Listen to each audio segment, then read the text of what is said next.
Hola, buenas noches.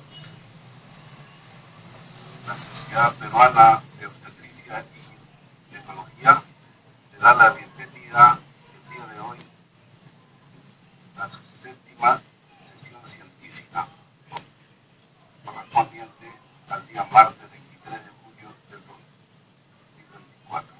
Vamos a ver la parte científica y en la parte científica vamos a desarrollar el simposio de vacunas y virus del papiloma humano, que como sabemos está muy ligado al cáncer de cuello uterino, que es uno de los problemas de salud en Perú,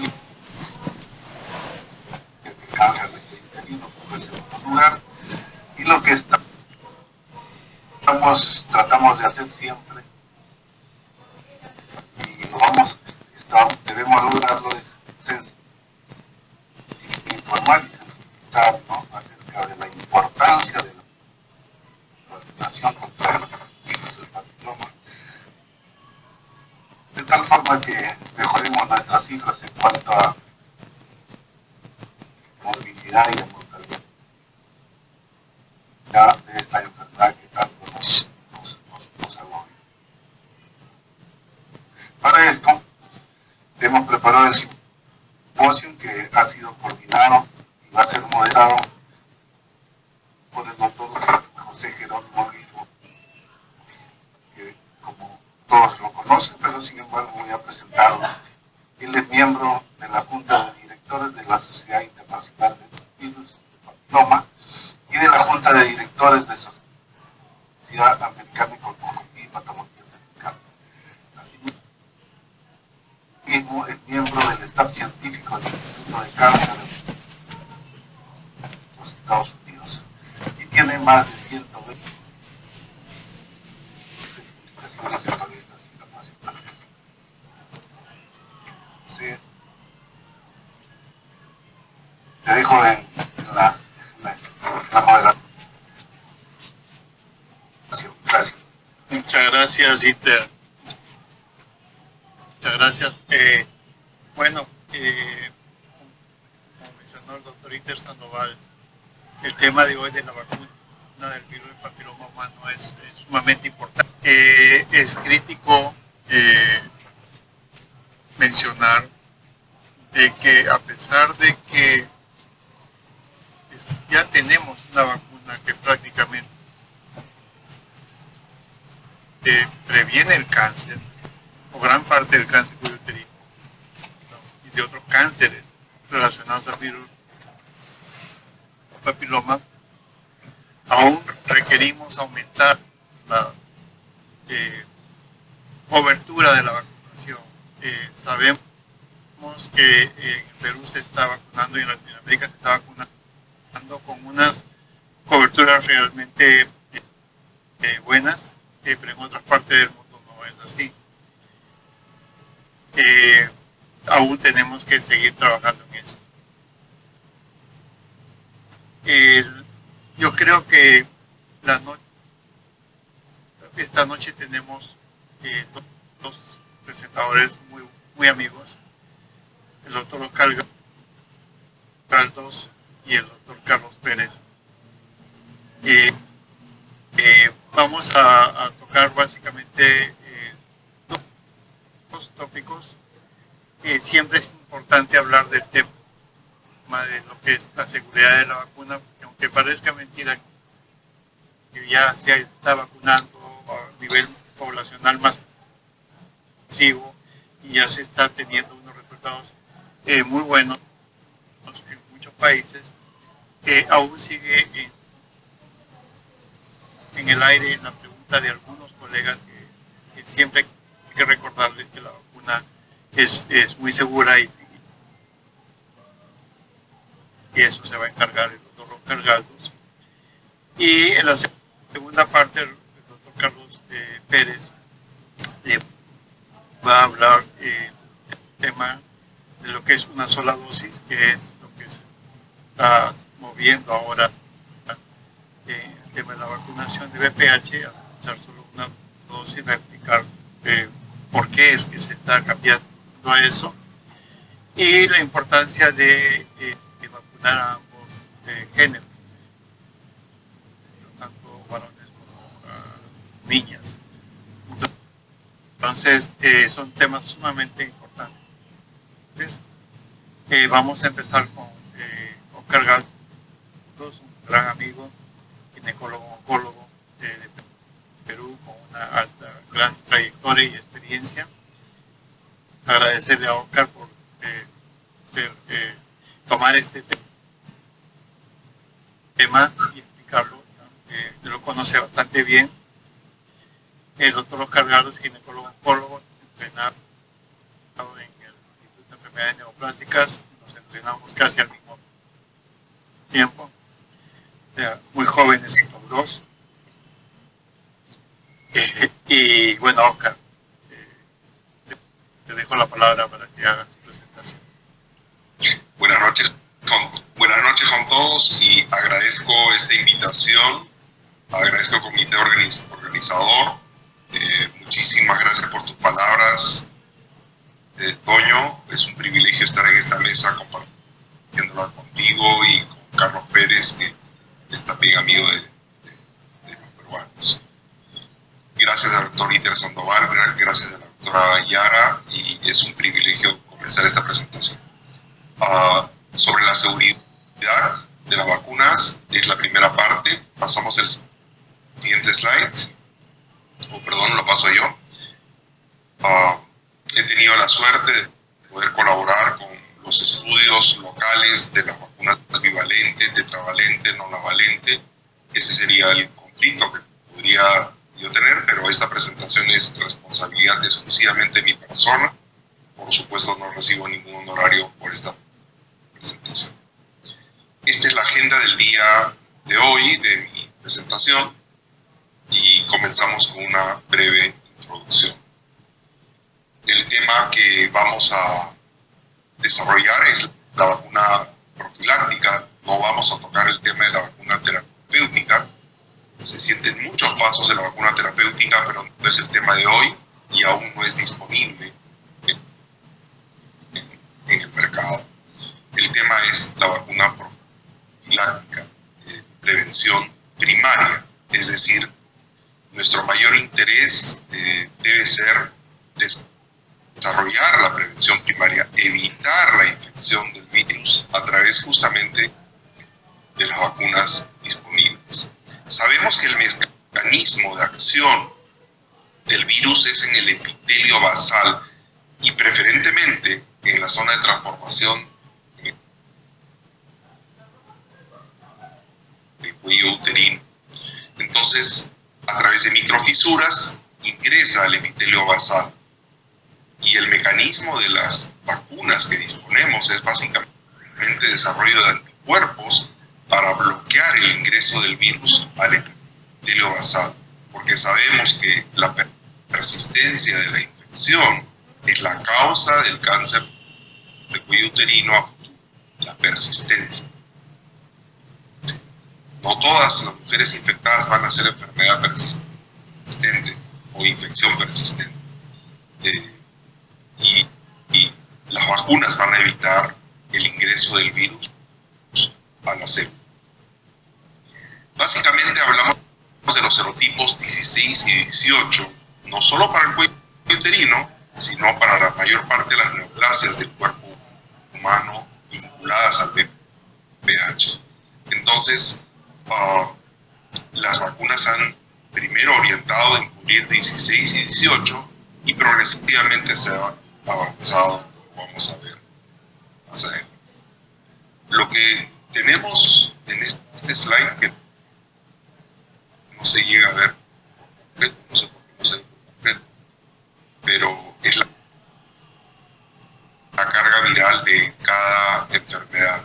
Acá debería ser la columna de cuello uterino, que es 100% vinculada al VPH, luego viene vulva, vagina, pene, ano, faringe, pero creo que las columnas no han salido por alguna razón. Lo que tenemos a través de la vacuna es una partícula parecida a una porción de la cápside del virus papiloma humano. En inglés, las siglas iniciales son VLP, partícula parecida al virus, y es una parte del L1 que es replicada, reproducida, para que ingrese a nuestro cuerpo y podamos generar anticuerpos en una magnitud que pueda bloquear el ingreso del virus a nuestros epitelios. Entonces, hay diferentes vacunas y por tanto son diferentes moléculas, pero que lo que hacen es reproducir parte de la estructura del L1, que está en la cápside, y con estos anticuerpos proteger el ingreso del virus al cuerpo humano. Indudablemente hay cofactores, pero el que mayor peso tiene es el virus papiloma humano. Sabemos históricamente en el conocimiento médico que el tabaquismo, la multiparidad, clamidia, uso prolongado de anticonceptivos, inmunidad, pero el mayor RR lo lleva el virus papiloma humano, y a la cabeza el virus papiloma humano 16, que reporta un RR que va desde 150 hasta más, incluso 435. De hecho, este virus lo vamos a obtener quienes iniciamos en la vida sexual con una alta probabilidad a lo largo de la vida. Las vacunas que disponemos son bivalente, tetravalente y nonavalente. Todas ellas son para protegernos del virus 16 y 18, pero la tetravalente además protege contra el 6 y el 11, y la nonavalente además contra el 31, 33, 45, 52 y 58. Los que están reconocidos por la OMS son la bivalente Cervarix, la tetravalente Gardasil y la nonavalente que se conoce como Gardasil 9 en nuestro medio. Hay otras vacunas bivalentes y tetravalentes que van produciéndose en China, en la India, buscando producir un producto más barato que pueda cubrir más parte de su población, y aún no han sido certificadas completamente, pero ya existen, y de hecho hay regiones en China, por ejemplo, que utilizan vacunas bivalentes producidas localmente. Este es el caso de una provincia en China que se llama Gansu, que tiene 14 ciudades cubiertas con una vacuna bivalente. Esta publicación de más de 100.000 mujeres mayores de 9 años compara el uso de su vacuna, que ellos llaman, todavía no tiene nombre, esta que es producida en Gansu, y le llaman vacuna doméstica, y la comparan con la Cervarix, Gardasil y Gardasil 9, y encuentran que tienen efectos similares y una seguridad similar. Quiere decir que van apareciendo más vacunas todavía, pero aún por certificarse. Las vacunas que disponemos hoy en día comercialmente y reconocidas para uso nacional son vacunas que han pasado por un proceso de estudio. Son vacunas que fueron lanzadas al mercado luego de estudios que no solamente fue de eficacia, cumpliendo los requisitos de rigurosidad que se pide en un estudio prospectivo randomizado, sino que además se evaluó la seguridad de estas vacunas. Entonces tenemos nosotros que el Future 1, Future 2 fueron hechos para poder conseguir la licenciatura de Gardasil en el 2006. Ya estamos hablando de varios años atrás, estamos hablando que han pasado 18 años. Luego tenemos el estudio de Patricia para Cervarix en el 2007, consiguió la licenciatura, y Gardasil 9 a través de varios estudios del protocolo 001, 2, 3, 6 y 9, que consiguió su licenciatura en el 2014. Históricamente esa ha sido la secuencia de licenciatura. Estas vacunas son diferentes, la forma en que se fabrican son diferentes, la estructura de VLP es diferente, las concentraciones son diferentes, el adyuvante es diferente, y eso vemos cuando comparamos, por ejemplo, la bivalente con la tetravalente. Y si comparamos la tetravalente Gardasil con Gardasil 9, si bien es cierto, tiene algunos componentes similares, las concentraciones son diferentes y además se añade 5 serotipos más para convertirlo en una vacuna normal. Entonces son vacunas básicamente de dos empresas con estructuras diferentes. Bueno, la efectividad la vamos a ver brevemente, y lo que tenemos nosotros en la eficacia es que prácticamente tenemos un 100% de eficacia para lo que es lesiones de alto grado del cuello uterino y de la vulva y la vagina con la vacuna tetravalente. Y esto fue para el lanzamiento y la aprobación de su uso comercial, en donde también la bivalente mostró un 100% de protección para la infección persistente y para lesiones de alto grado o más, inclusive como seguimiento en este reporte de 6.4 años. Y por supuesto tuvimos estudios de no inferioridad para poder contar con la vacuna con la valente. En cuanto a las mujeres de mayor edad, las mujeres de mayor edad mostraron también beneficio del alrededor 90%, es decir, algo menos que las niñas y las adolescentes, y efectivamente conforme va aumentando la edad vamos viendo de que disminuye un tanto la eficacia, y sin embargo son cifras muy altas de eficacia aún en mujeres que ya iniciaron su vida sexual. En este gráfico deberíamos ver, lamentablemente no se sale todas las barras que deberían salir por alguna razón, los niveles de anticuerpos en niños, que también es sumamente altos, inclusive mayor que las niñas, que es motivo de la siguiente presentación del Dr. Pérez.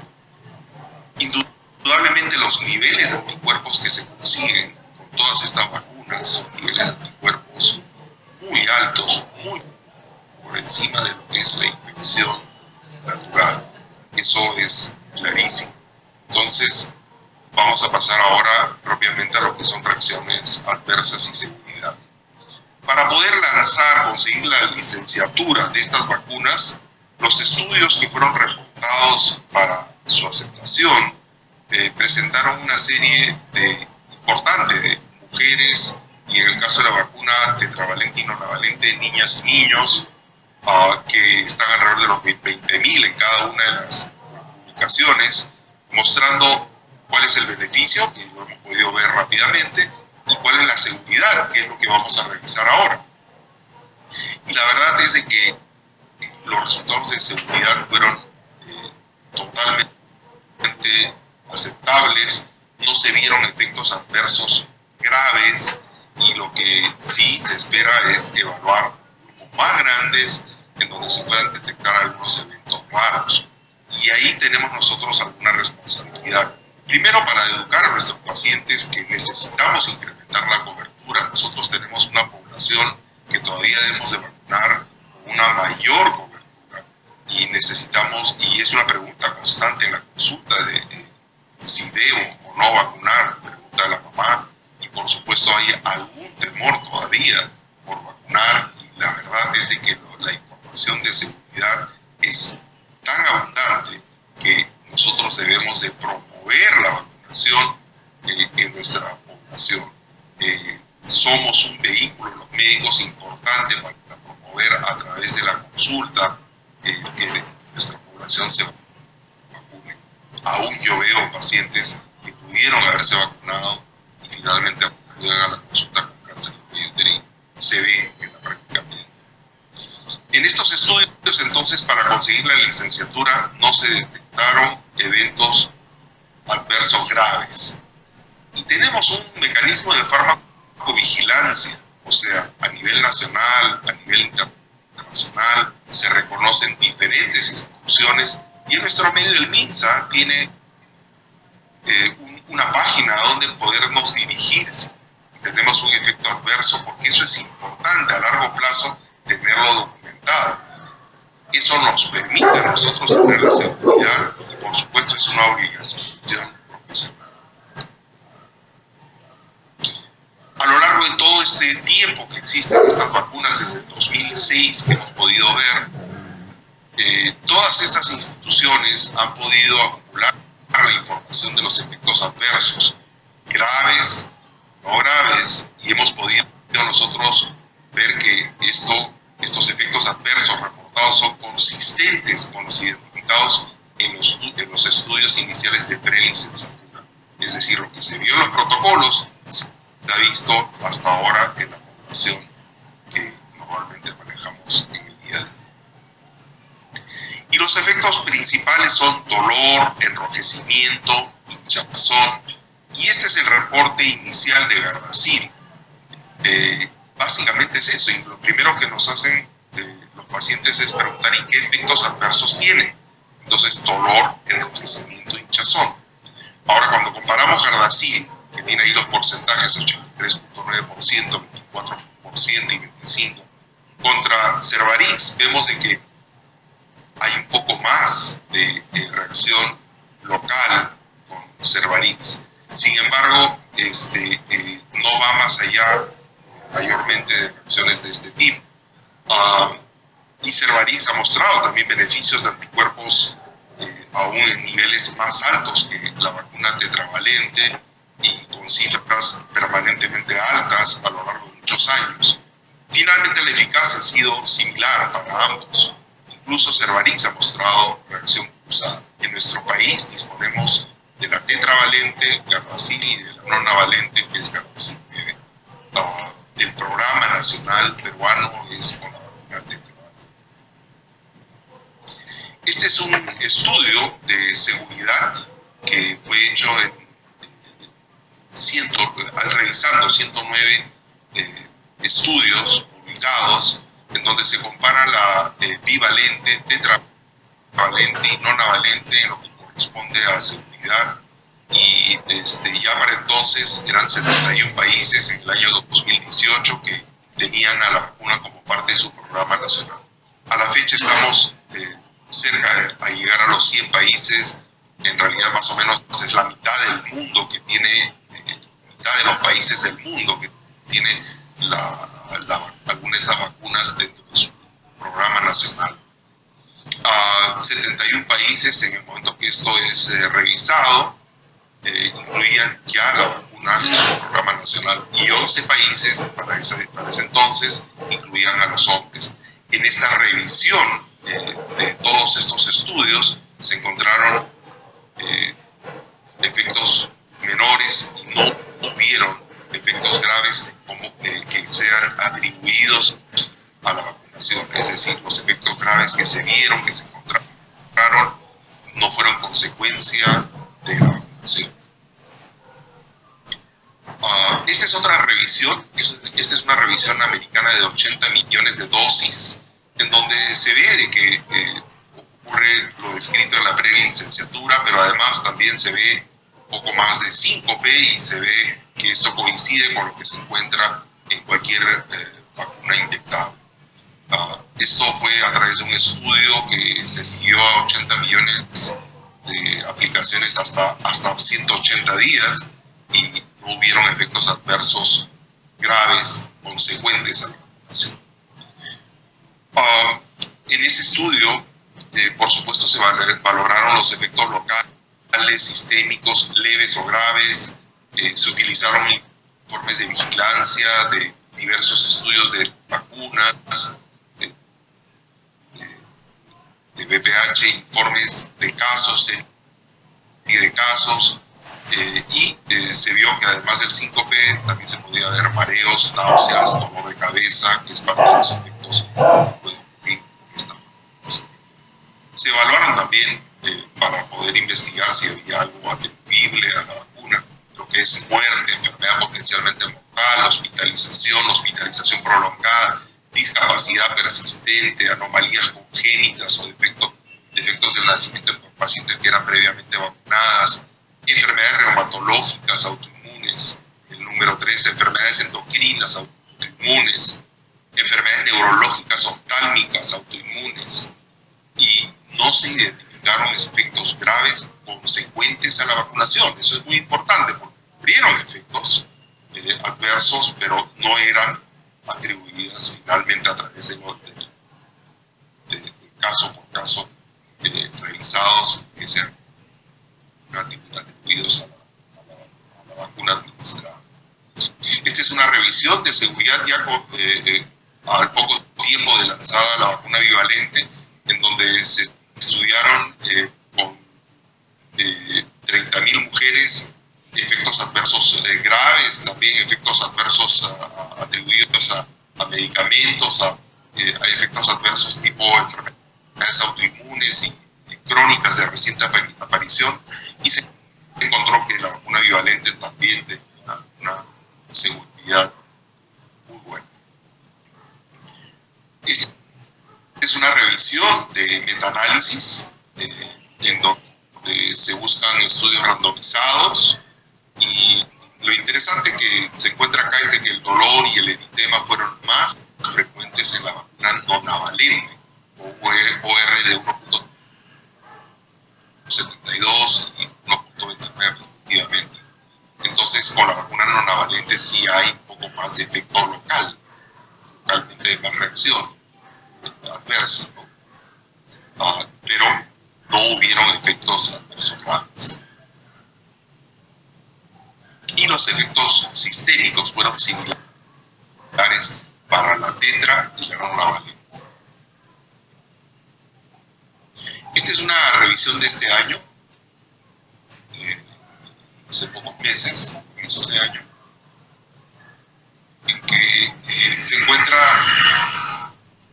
se hace una evaluación también de varios aspectos, y entre ellos también lo que era la insuficiencia ovárica. Y se encuentra en esta revisión que no existe una relación entre la insuficiencia ovárica que se sospechó en algunos casos y la aplicación de la vacuna. Si bien es cierto, no se recomienda vacunar a la embarazada, los casos de embarazadas que han tenido su bebé no han mostrado evidencia de daño fetal o acaso sobre la misma paciente. Esta es otra revisión hecha en lo que es la base de datos de Cochrane, y en esta revisión sistemática no se encontró ningún incremento de los efectos adversos graves en la población adulta. Es interesante que en Europa se publicó esto que corresponde a mitos y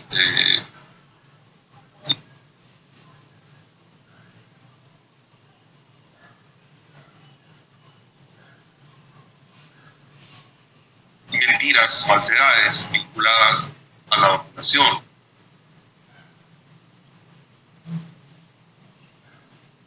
Porque la resistencia que se encuentra en la población es importante conocerla para poderla resolver, y fueron 9 ítems que podemos en conferencia buscarlo, y se resolvieron cada una de estas dudas, ¿no? Dudas que se plantea la población para poder rechazar la vacuna, ¿no? Como por ejemplo el número 1 que dice que el Papa Nicolau es efectivo y por tanto no necesita vacunación. Y sabemos que hablar de Papa Nicolau dista mucho frente a las pruebas virales que hay hoy en día, pero corresponden eso a prevención secundaria, mientras que la vacunación corresponde a prevención primaria. Que la vacuna del virus papiloma humano es nueva y la seguridad y eficacia aún requiere de más data, y en realidad vemos de que la data es abundante, no solo en metaanálisis, sino como vamos a ver en algún algunos artículos más. Y así sucesivamente se va viendo cada ítem, como es, por ejemplo, la falla ovárica que acabamos de revisar, que no guarda relación. Esta es una historia muy interesante, la de Japón. Japón comenzó a vacunar a su población en el 2013 y a las pocas semanas, a las 10 semanas, suspende su vacunación porque comenzó a vincular la vacuna con algunos casos de dolor y de deterioro motor funcional, y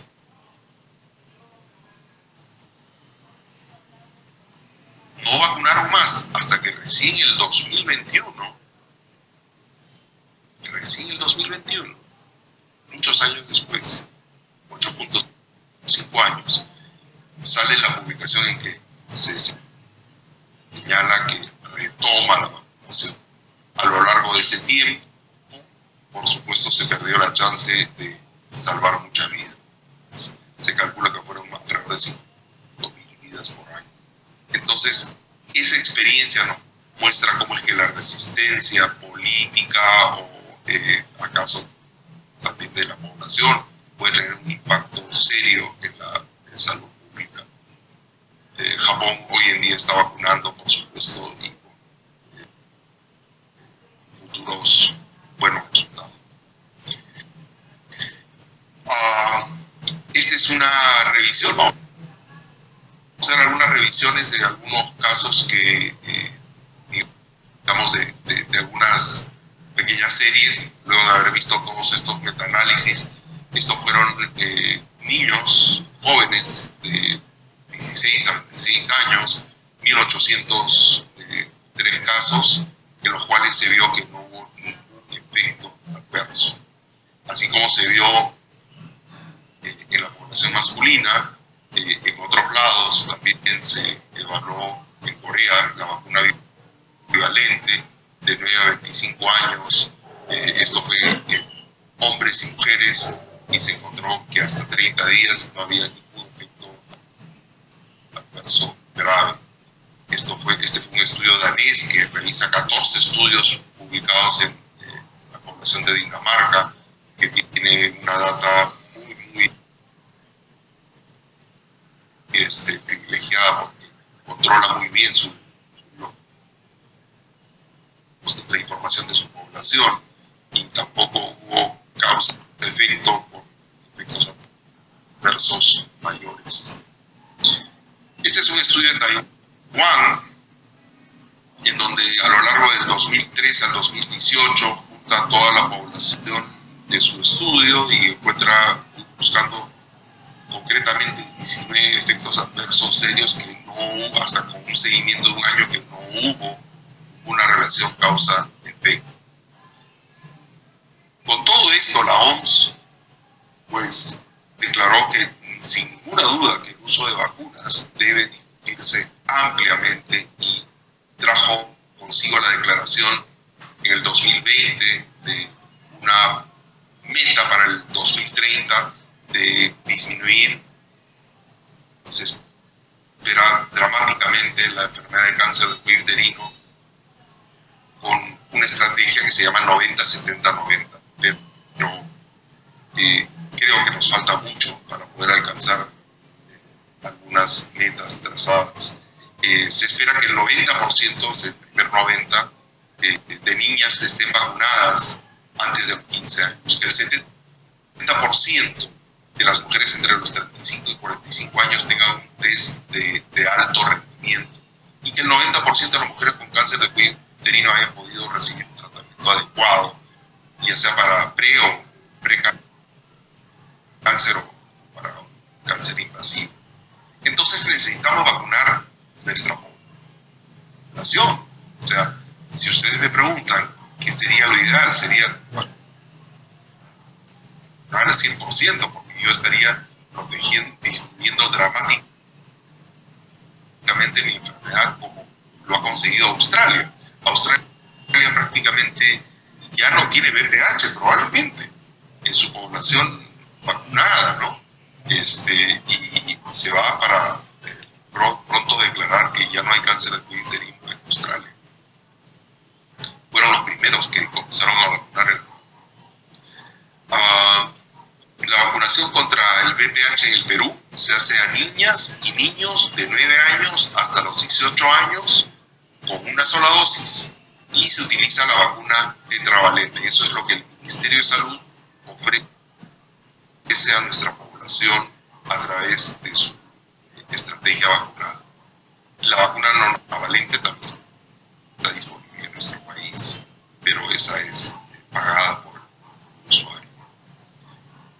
Entonces, vemos que el VPH es muy común, que la eficacia y seguridad realmente es tremenda. Sin embargo, debemos de seguir siendo vigilantes para poder reportar cualquier efecto adverso y poder tener la seguridad de lo que estamos haciendo o descubrir si hay algo más, que todo lo que se ha visto hasta ahora nos da una gran esperanza. Es importantísimo, a lo que hemos visto, implementar estrategias de vacunación más allá de lo que es el screening y el tratamiento del cáncer, como lo propone la. Muchas gracias, es un gusto de haber compartido con ustedes. Dejo la palabra para el doctor Carlos Pérez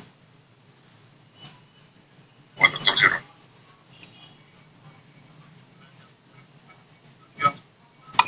Las preguntas y la discusión la vamos a hacer al final. Yo creo que salen varios temas como para conversar.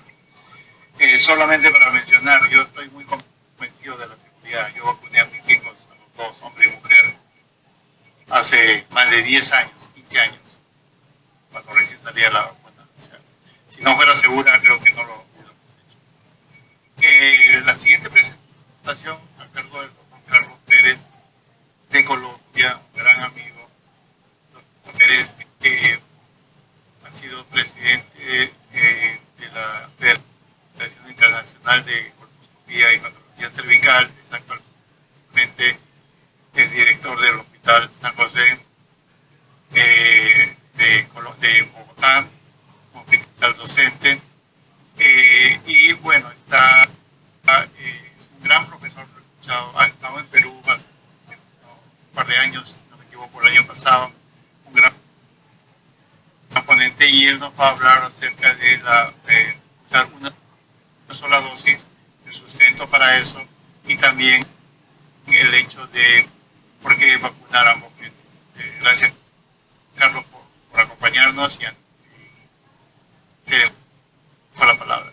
Bueno, muchas gracias, José, por la invitación. Igualmente, agradecerle al doctor Ider y a la doctora Isabel Yara la invitación a hablar de este tema, que es uno de los temas tal vez más importantes que nos dejó el último Congreso Mundial de Patología Cervical. ¿Por qué razón? Porque son los derroteros que le queda a la Federación Internacional para poder desarrollar en los siguientes años. Quiero preguntarles si ya están viendo mi presentación. Sí, doctor, ya estamos viendo. Bueno, entonces, estos dos temas son encasillados en la visión de la Federación Internacional a partir de Cartagena 2023. Quiero comentarles también que obviamente no tengo ningún pago por esta presentación, es a título personal, y es lo que recogimos de todos los consensos que tuvimos en la Federación Internacional con el tema de vacunación de una sola dosis y vacunación de género. Como ustedes se imaginarán, todo esto está enmarcado de lo que nosotros queremos saber, si el futuro de la colposcopía está bien iluminado o no. Y esto hace que para nosotros la colposcopía será un reto, que la práctica definitivamente debe cambiar, pero que sigue siendo bien y mal realizada en algunas regiones que tienen unas buen entrenamiento, otras no, unos estándares de calidad, y que eso hace que nosotros podamos tener una muy buena experiencia. ¿Qué pasa en cuanto a prevención primaria? ¿Qué pasa en cuanto a la vacuna? Si ustedes recuerdan, el inicio de la vacunación se realizó con 3 dosis de vacuna para niñas inicialmente. Esto fue cambiando con el tiempo. En el año 2014, después de una serie de estudios, se determinó que se debería vacunar con 2 dosis únicamente y simultáneamente se empezaron a hacer estudios de una sola dosis, y eso es lo que voy a presentar en esta charla. Entonces, la evidencia que soporta la vacunación con una sola dosis. Hay muchos estudios hoy en día que están soportando eficacia, efectividad y inmunogenicidad de una sola dosis de vacunación. Obviamente estos estudios, así como tienen unos pros, tienen unos contras que más adelante vamos a discutir. Está el estudio de Doris en Tanzania, en niñas entre 9 y 14 años, en niñas que tuvieron una dosis, 2 dosis o 3 dosis de vacuna, es decir, estos estudios no fueron aleatorizados adecuadamente. El estudio Keishi también, que se hizo en Kenia, en niñas entre 15 y 20 años, que se randomizaron con una vacuna bivalente o una vacuna no navalente, y así sucesivamente estudios en Gambia, en Costa Rica, en India, en Tailandia y estudios en Sudáfrica. La mayoría de ellos ya son estudios terminados. Aparece entonces un consorcio de evaluación para la vacunación con una sola dosis. Este estudio lo que hizo fue sintetizar toda esta evidencia publicada de estos estudios clínicos y el impacto sobre una modelación económica de la dosis con una sola vacuna.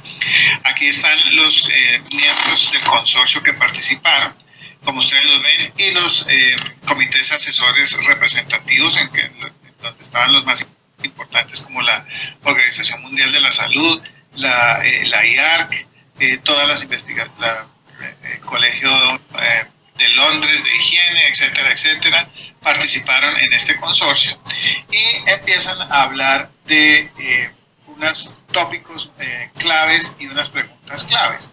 Lo primero es la plausibilidad biológica, donde lo que se habla es de la potencia, de una alta potencia de estas vacunas, que estén mediados por L1, por los virus light particles, como todos los conocen. Estos son óptimos para que el sistema inmune actúe eficientemente y produzca unos antígenos de larga vida específicos para producir anticuerpos con una duración, ya se conoce, de más de 10 años, que indican obviamente esta efectividad. Un virus que es excepcionalmente susceptible a la inhibición por estos anticuerpos y con un mínimo nivel de anticuerpos requeridos que todavía no se ha establecido perfectamente. Y definitivamente hay un bajo nivel de anticuerpos protectores que se considera en animales. Entonces, lo racional para decir que se puede usar una sola dosis es que esta simulación de la estructura del virus ha hecho que se encuentre una potente inmunidad, una respuesta inmunológica muy potente, y que la cinética tan lenta de la enfermedad hace que la vacuna tenga tiempo para inducir los suficientes anticuerpos para producir el stop de cualquier proceso neoplásico.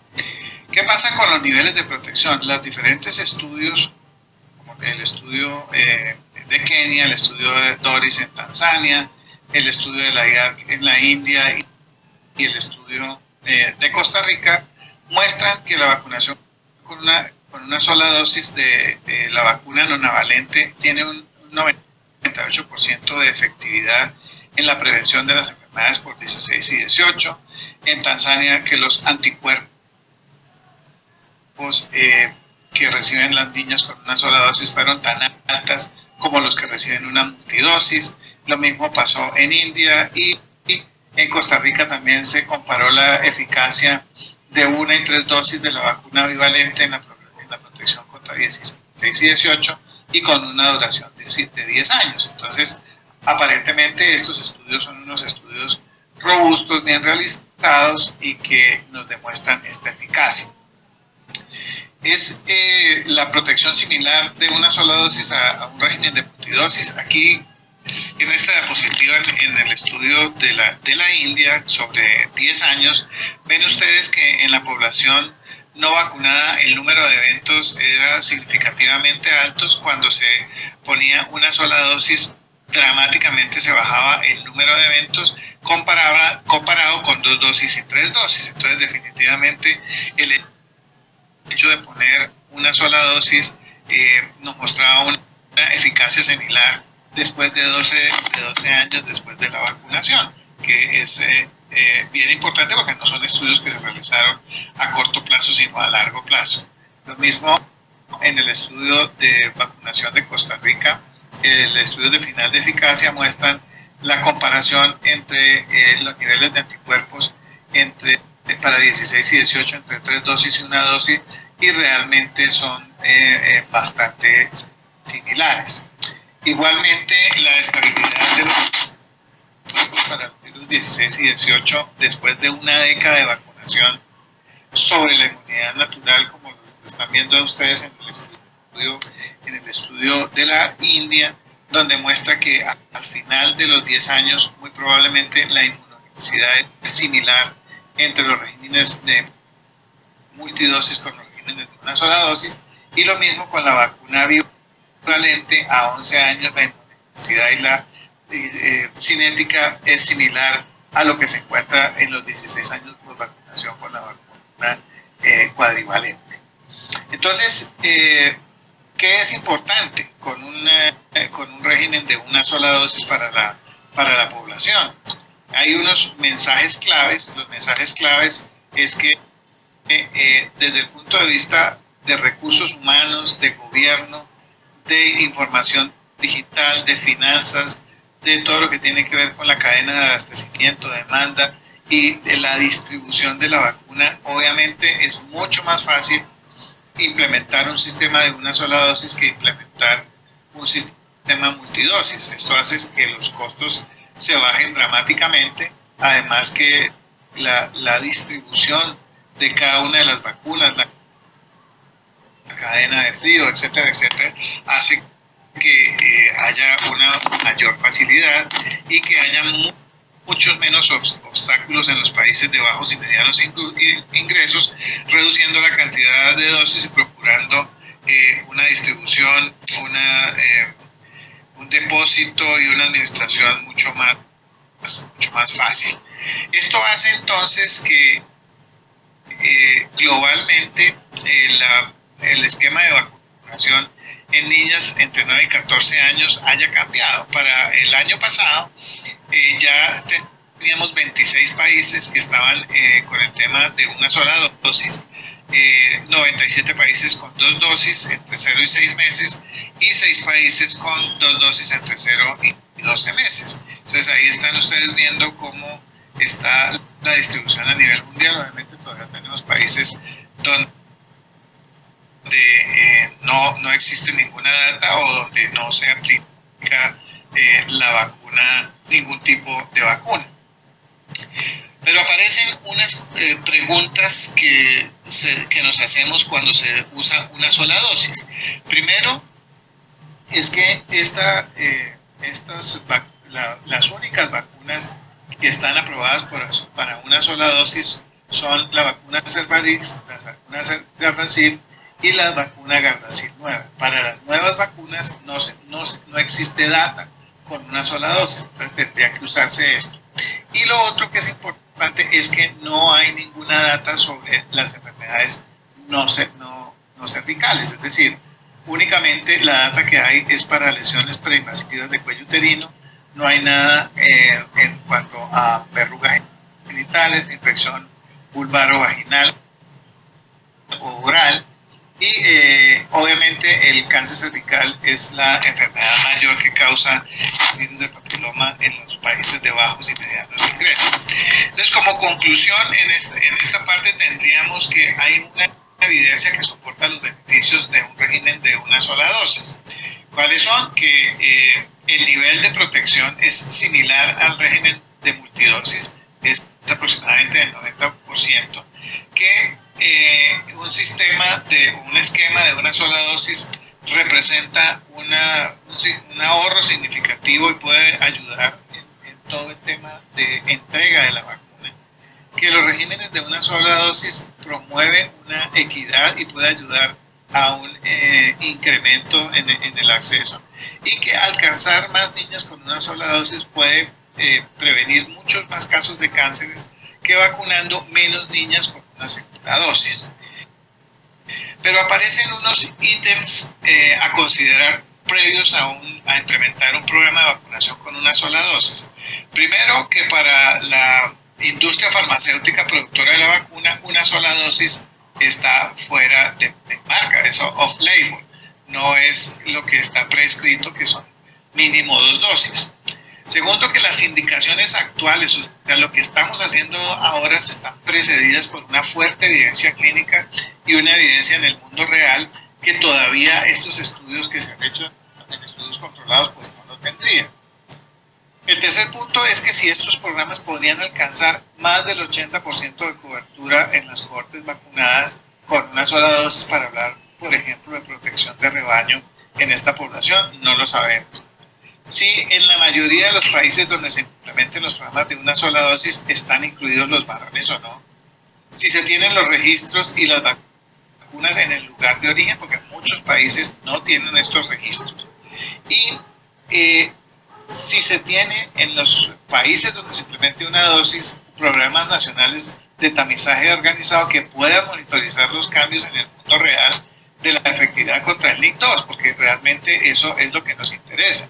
Y tener mecanismos para rellamar individuos que requieran un booster vacunal, por ejemplo, aquellos individuos que de alguna manera se vacunen y posteriormente les aparezca una inmunosupresión.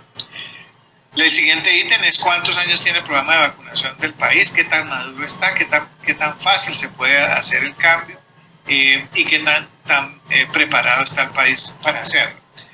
El último punto es que si se tiene un programa de inmunización contra el VPH, ¿cómo se puede medir una disminución significativa en la prevalencia del virus de enfermedad y sus enfermedades relacionadas previo a moverse a esquemas de una sola dosis?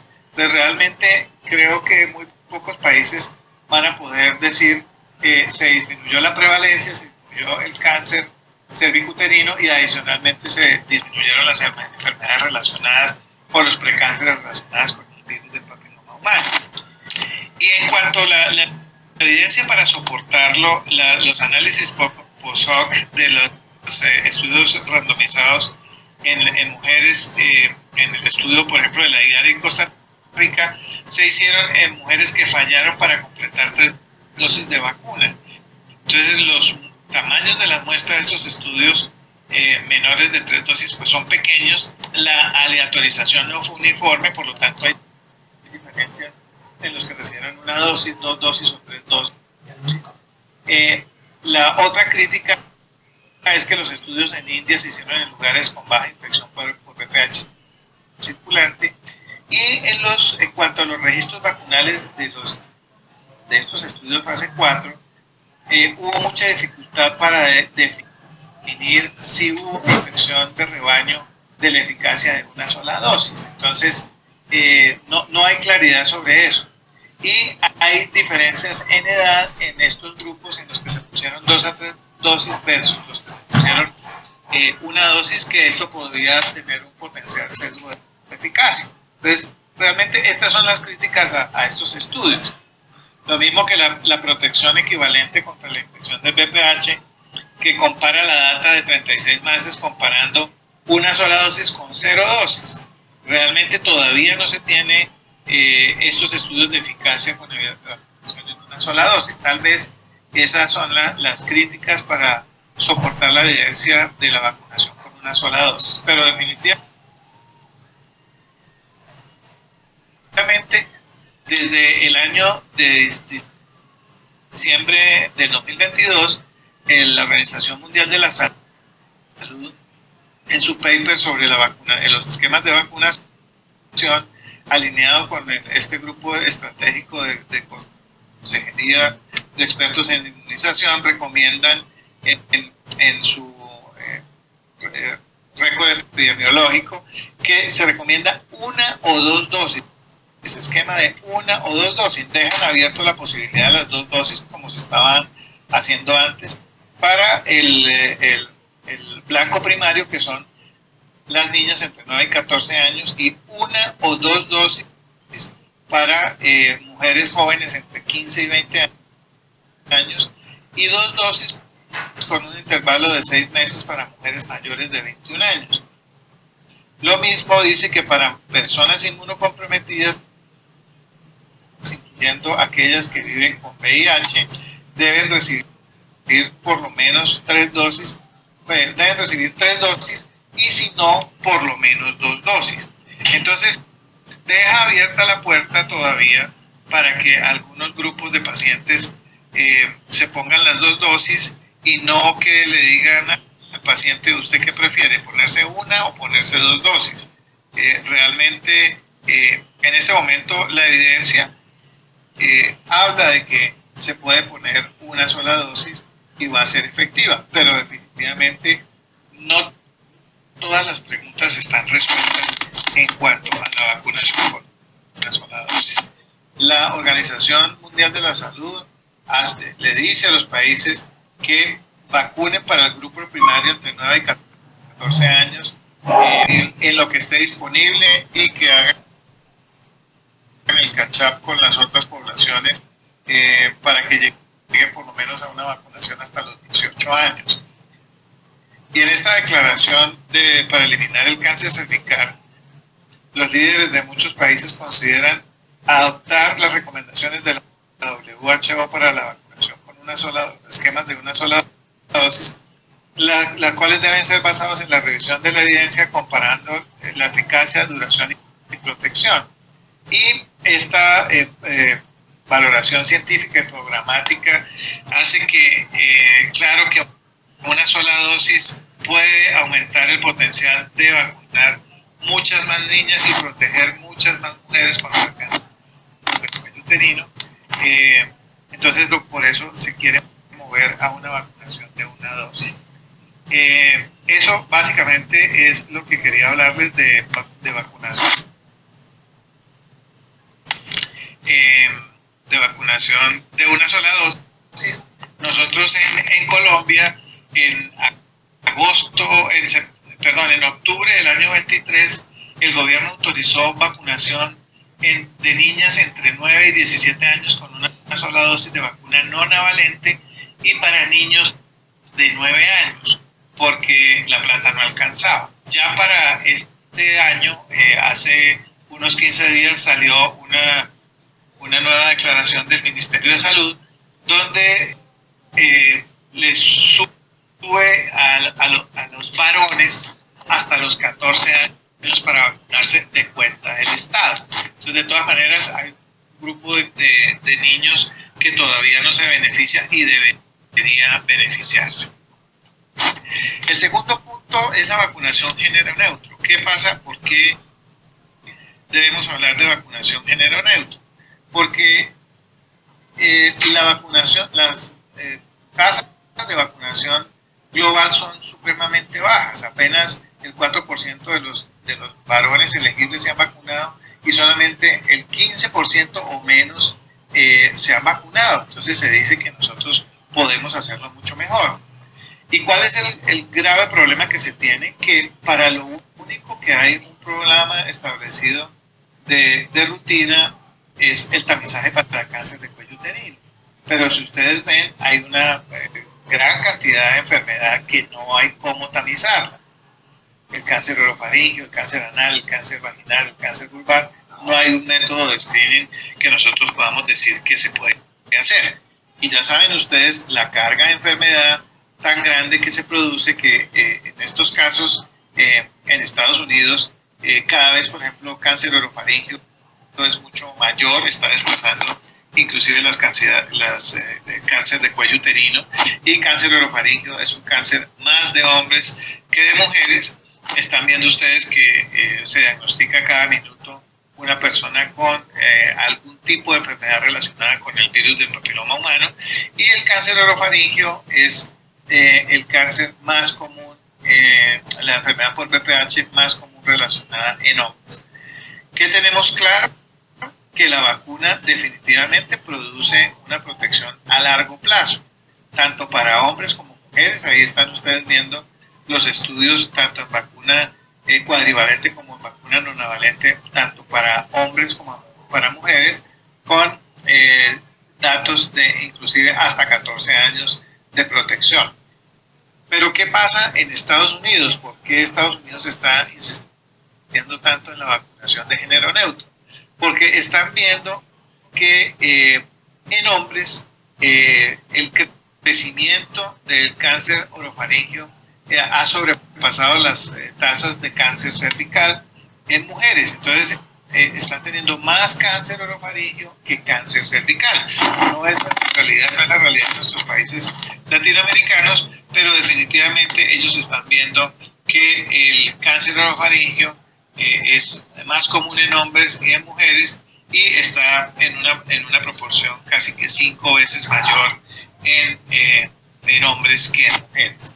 Y la otra parte es que el VPH es supremamente común, la infección es permanente, en ocasiones aclara, pero la infección persistente es lo que hace que aparezcan ciertos cánceres o otras enfermedades causadas por el virus del papiloma humano.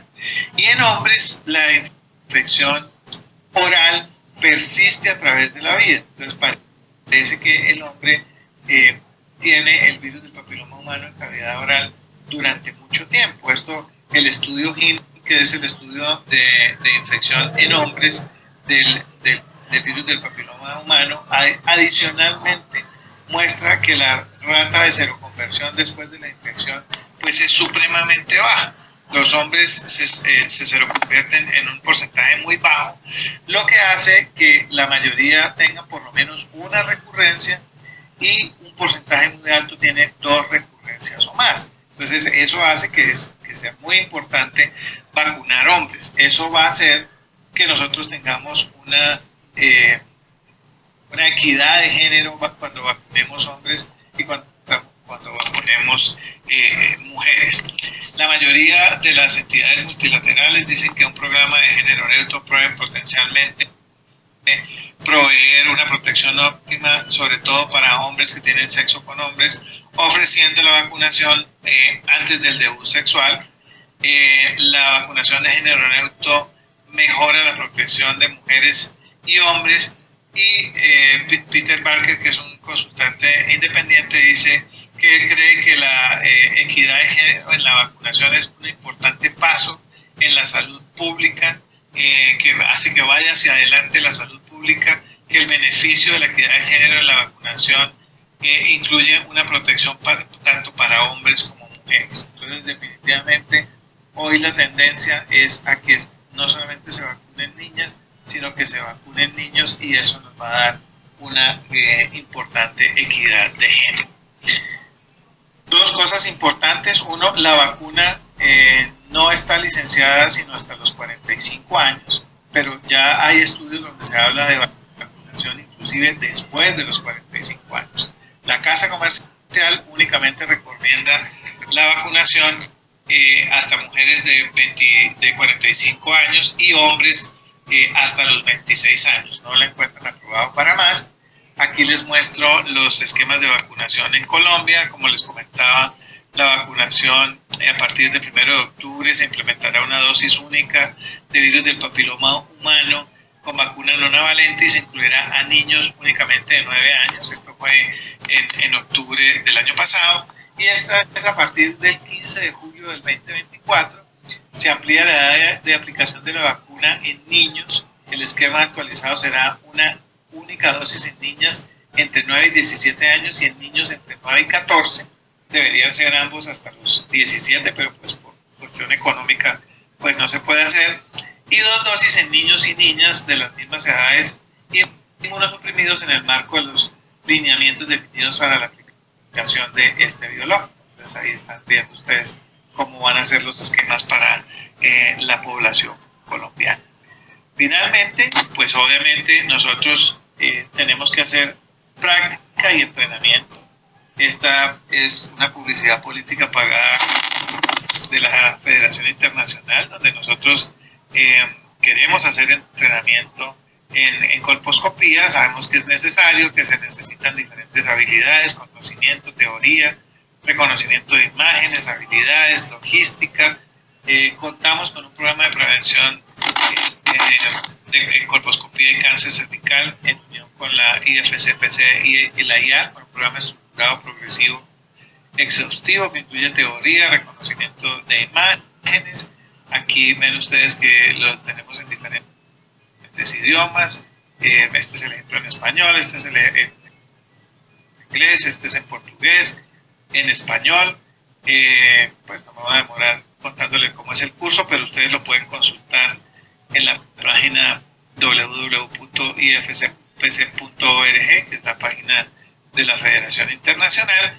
Y finalmente vamos a saber que para el futuro nosotros tendremos aparatos mucho más interesantes, probablemente con telefonía inteligente o con aditamentos biométricos. Será ayudado por biomarcadores, dispositivos, apps de reconocimiento de imágenes, nuevos dispositivos menos, nuevos colposcopias, nuevos test de BPH, pero la colposcopía se practicará pobremente por colegas que no comprendan su verdadera utilidad, o peor, que así lo usen, como una herramienta primaria de tamizaje, que no debe ser como simplemente para tomar una biopsia o como una fuente de luz, como lo vemos en muchos sitios. Se practicará bien por colegas que comprendan realmente su utilidad y para el manejo y tamizaje de las mujeres positivas, para dar de alta a las mujeres normales, para tratar a mujeres con alto riesgo de cáncer, para tomar biopsias en donde la incertidumbre prevalezca, para el seguimiento de las mujeres tratadas por precáncer. Tenemos la responsabilidad de entrenar, no es fácil, es posible, se necesitan protocolos, se necesitan compromiso de los expertos regionales y colaboración de las sociedades regionales, como lo está haciendo la sociedad peruana, que es el compromiso de educar a sus ginecólogos y a sus colposcopistas, en este caso en un tema tan interesante como es la prevención primaria. Pensamos que sí está iluminado el futuro de la colposcopia y que es responsabilidad de todos que esto cada vez vaya mejorando. Muchísimas gracias por su atención.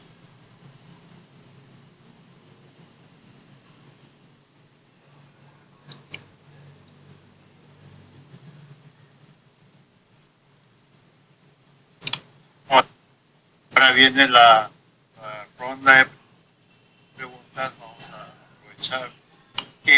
Yo quiero nuevamente enfatizar el tema de la seguridad, que parezca mentira.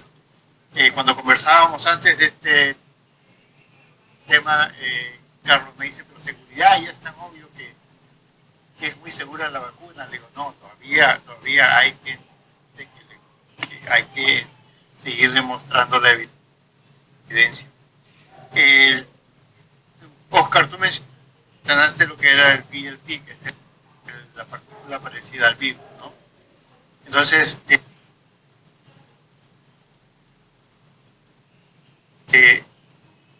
una pregunta muy hasta tonta podría sonar. ¿Es eso infeccioso o no es infeccioso? ¿Hay riesgo de infección con eso o no? Cierto. Es importante remarcar que lo que tenemos en mano no es infeccioso, no es el virus atenuado, no contiene ADN, es solamente parte de la partícula, la cápside, que se ha tomado una parte del L1, ¿no? Y parte de esa no es infeccioso. Eso debe quedar claro para toda nuestra población de pacientes, ¿no? Excelente.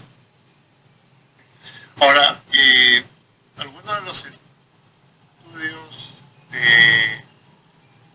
que presentaron la primera evidencia acerca de la efectividad de una dosis 3 dosis. Fue resultado de que algunos estudios fueron detenidos, se pararon los estudios porque hubieron reacciones. El estudio de India, donde el doctor Shankar estaba vacunando masivamente una población muy grande, hubo algunas reacciones porque supuestamente habían cosas que se relacionaban al virus. Quiero hacer una primera y escuchar los comentarios de ustedes. Es cuando uno hace la recopilación de información de aspectos adversos, recopila todo, cosas que incluso no tienen nada que ver. Pongamos ya la exageración del ejemplo. Se vacuna a la persona, sale caminando y la atropella un carro. Se pone ahí, y eso ocurrió en India. Algunas niñas cayeron, se habían ahogado, cayeron en un pozo, pensaron que era suicidio, vieron casos de suicidio, pero no tenía nada que ver con la vacuna. Y algo ocurrió también en Carmen de Bolívar. Sí, aquí en Colombia. Carlos, si tú puedes explicar un poco eso, cómo fue y que lo van a escuchar en algún momento. Sí, el Carmen de Bolívar fue un episodio en el año 2014. El Carmen de Bolívar es una población de raza negra, más o menos a 1 hora y media o 2 horas de Cartagena. Es una población de pescadores muy pobre. El gobierno colombiano empezó a vacunar en el año 2011-2012. Para el año 2014 nosotros tenemos para la tercera dosis una cobertura por encima del 90%, era una cosa fantástica.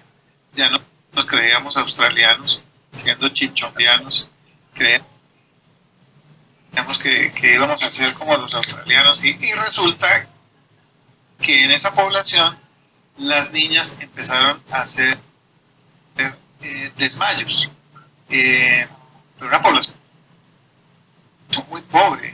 Entonces se empezó una cadena de acontecimientos y llegó la prensa. Entonces buscaron causa-efecto. Los desmayos nunca tuvieron que ver con la inyección, sino sucedieron 2 o 3 meses o semanas después. Empezaron a decir que fue la vacuna.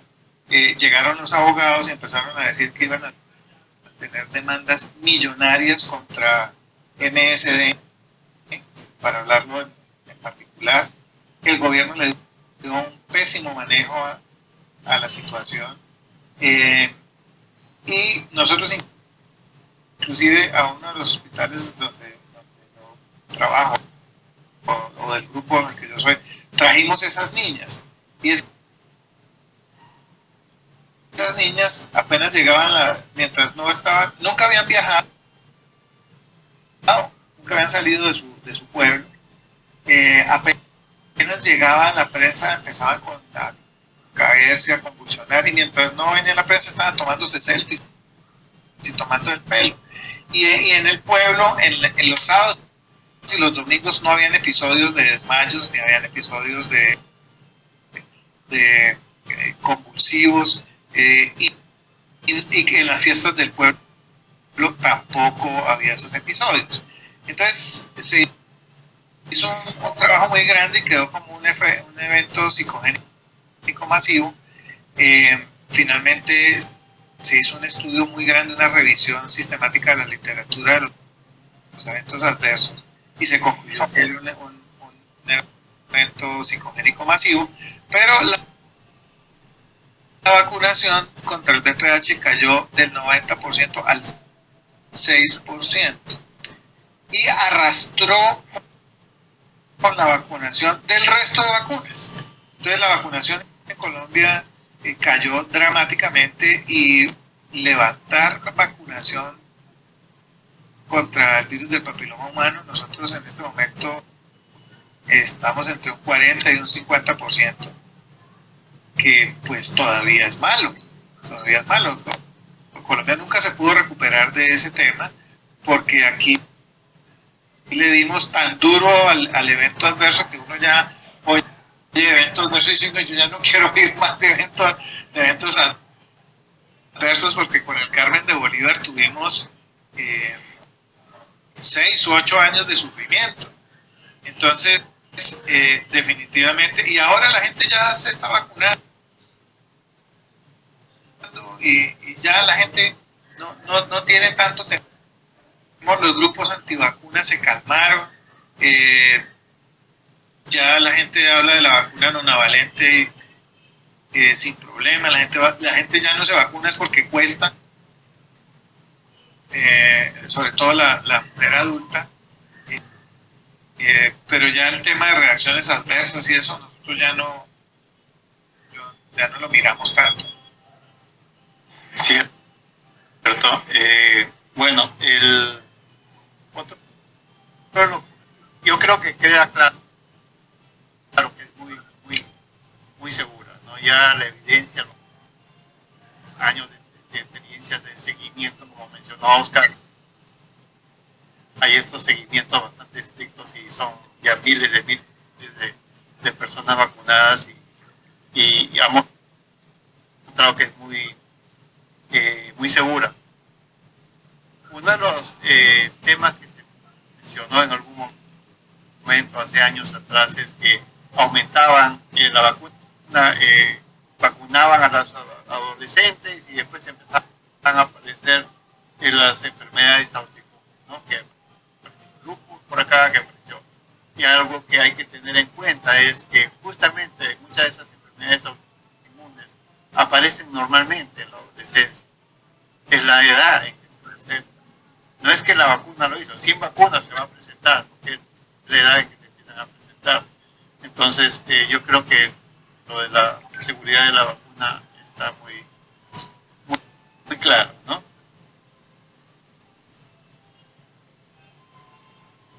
Ahora, todos somos especialistas en cáncer uterino, trabajamos en BPH, trabajamos en lo que es tamizaje, colposcopia, y hablamos al mismo tiempo de lo que es la eliminación del cáncer uterino, que la OMS lo está impulsando. Realistamente, ¿cómo ven ustedes que es lo más posible? ¿La eliminación va a llegar por el tamizaje, tratamiento, o va a llegar por la vacuna?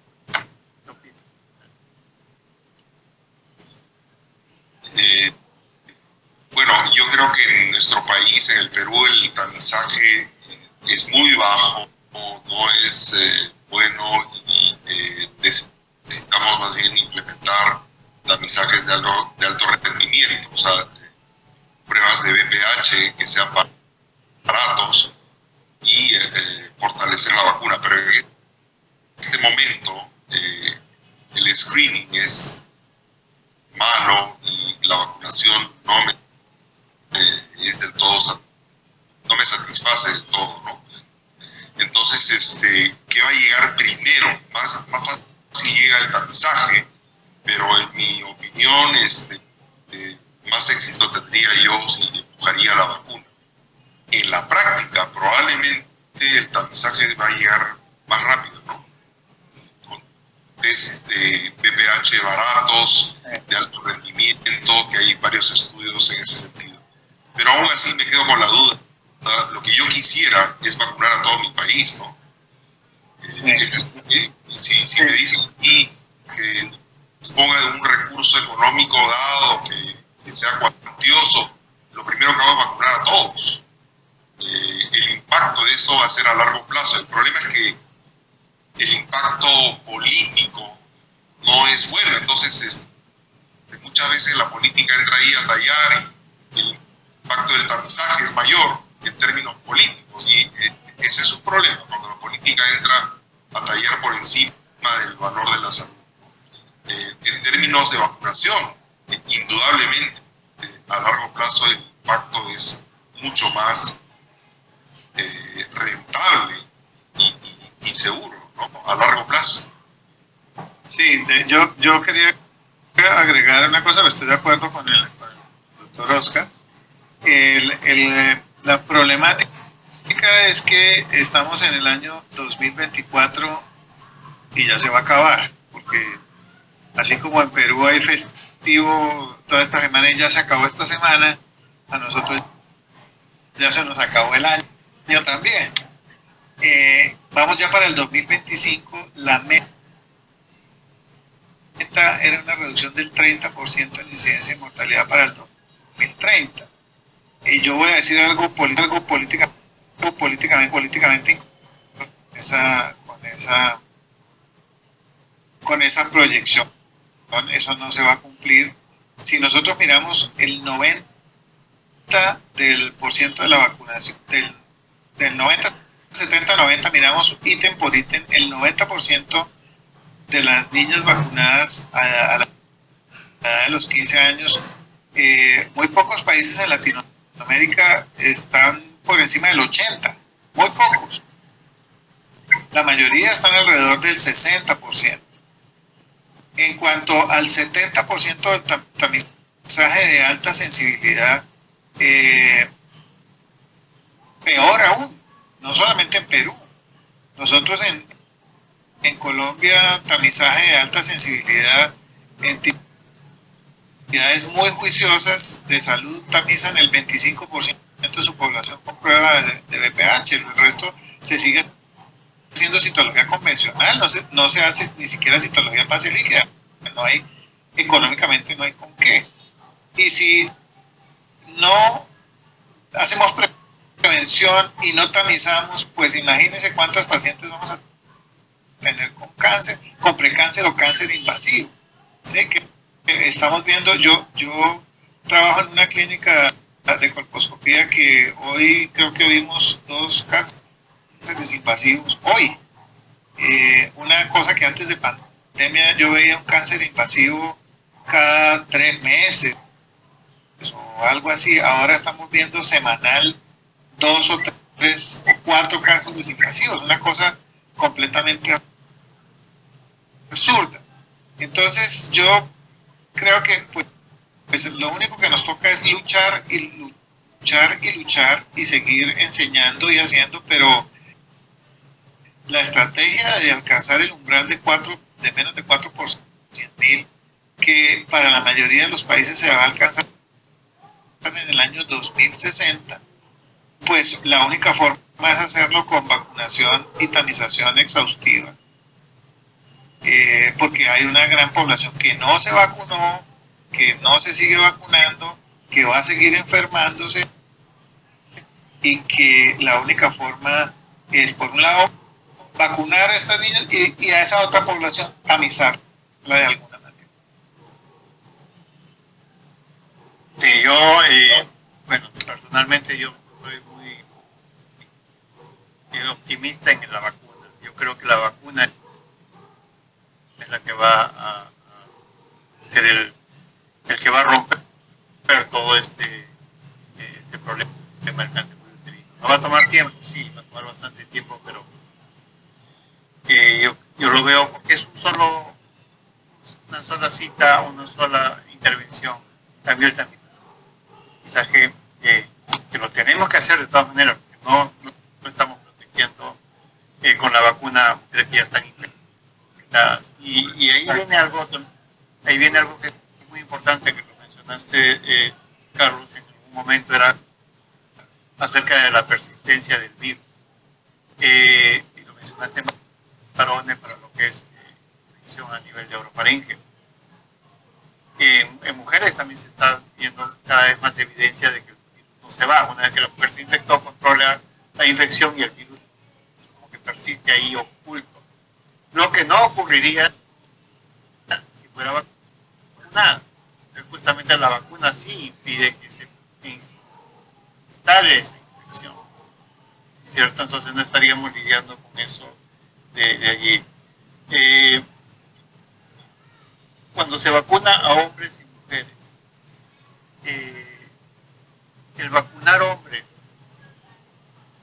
protege a la mujer. Acuérdate de rebaño, ¿no? La inmunidad de rebaño solamente se daría cuando se protege a el 80% o más de una población.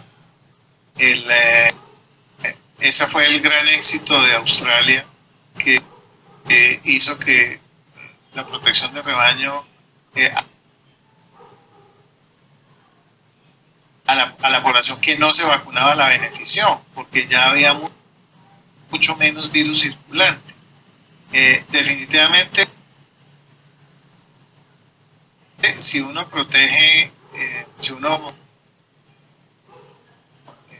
vacuna mujeres en esa proporción, tiene casi que asegurada la eliminación del virus, casi asegurada, por la protección de rebaño. Y si adicionalmente vacuna varones,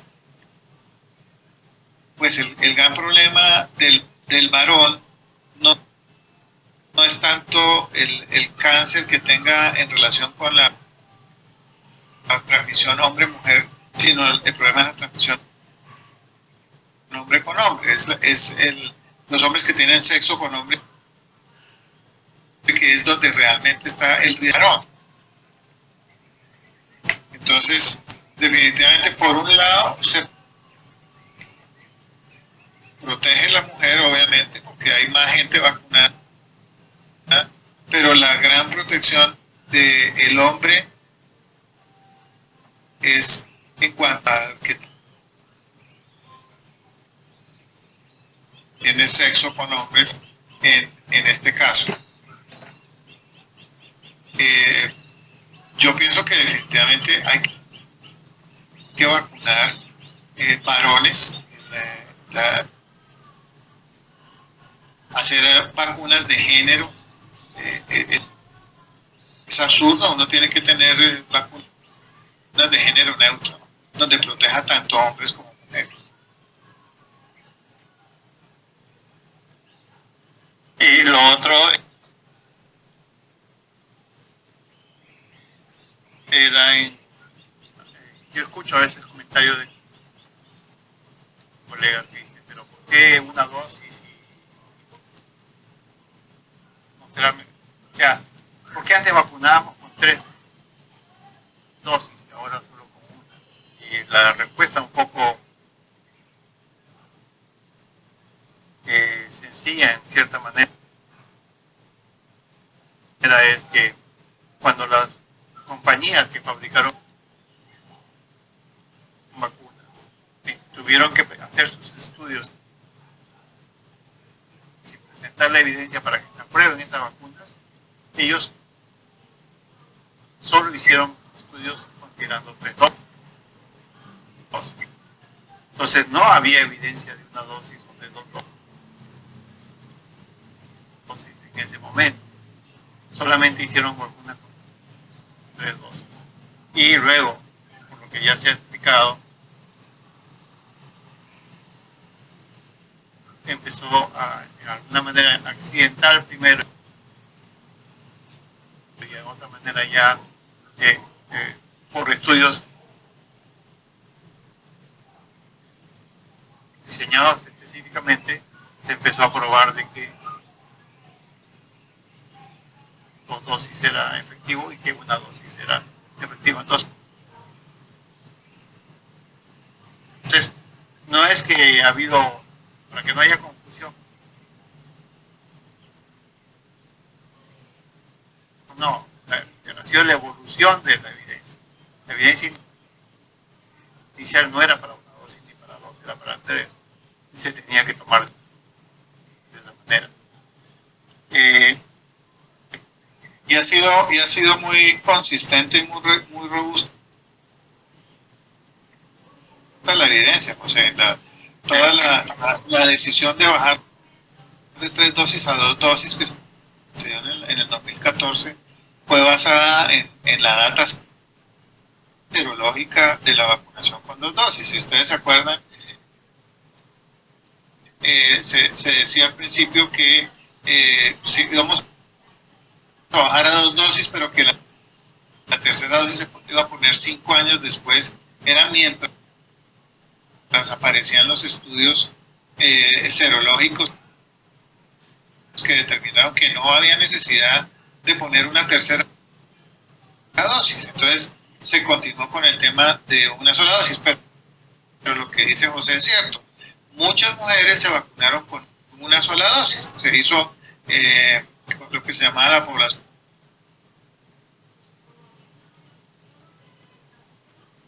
ITT, que era la población con intention to treat,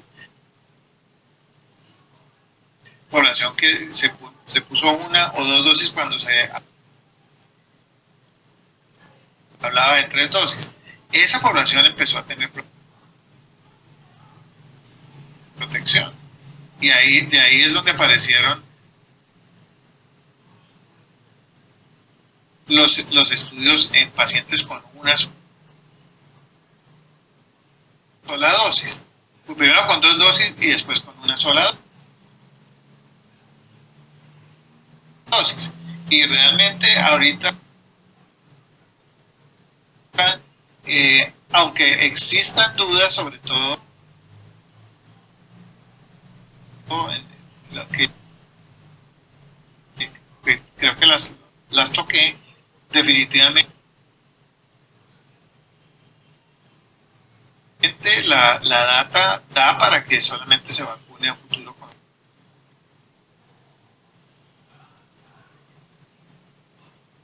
una sola dosis de vacuna no navalente.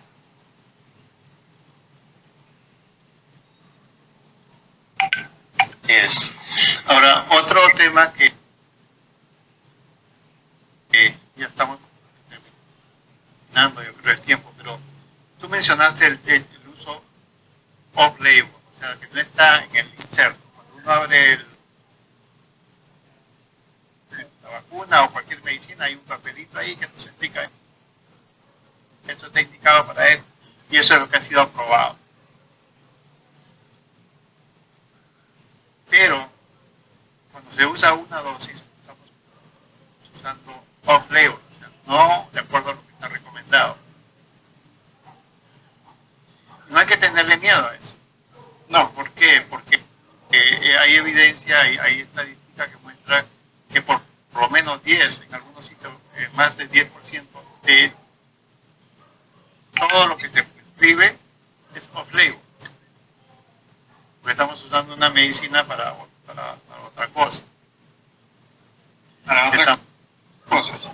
Sí, para otra cosa, que tiene efecto, pero no ha sido exactamente aprobado para eso. Entonces, ese término de que estamos vacunando off-label, sí es cierto, pero hay que enfatizar que no estamos poniendo en peligro a la persona. No.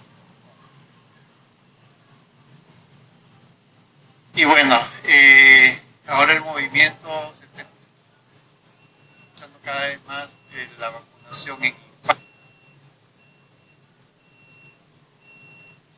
infantes.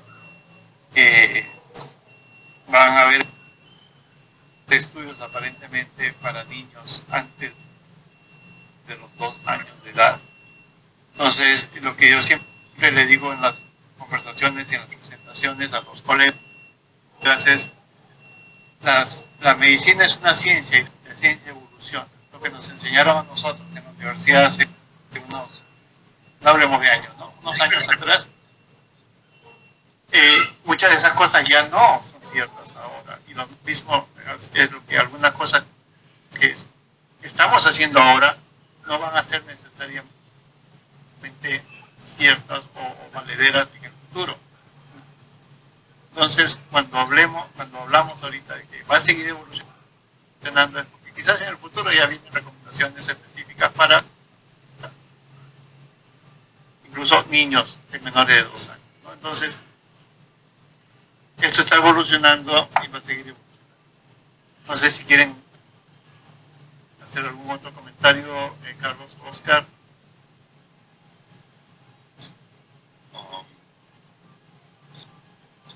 Solo quisiera comentar de que bueno, la vacuna del virus papiloma humano, en general la bivalente, tetravalente, nonavalente han sido una de las vacunas más estudiadas. O sea, podemos comparar con cualquiera de las otras vacunas de la infancia y han sido más estudiadas que muchas de ellas. Y no podemos pues compararla con una vacuna experimental, por ejemplo, como la que hemos estado usando para el COVID. Y más bien eso debemos hacerle llegar a saber a nuestros pacientes, que son vacunas con un nivel de estudio inmenso, ¿no? Sí, yo lo otro que quería agregar es que definitivamente pues todo el mundo dice, bueno, y al fin, ¿cómo vacuna? ¿A partir de qué edad? ¿Qué va a pasar? Definitivamente uno tiene que ver que su país autoriza y qué normatividad hay en cada país. Porque lo que sabemos es que hay que vacunar, idealmente con al menos una dosis, obviamente hasta 2 dosis está aceptado por la Organización Mundial de la Salud. ¿Y hasta cuándo vacunar? Hay países en este momento que no tienen límite para la vacunación. No ponen un límite.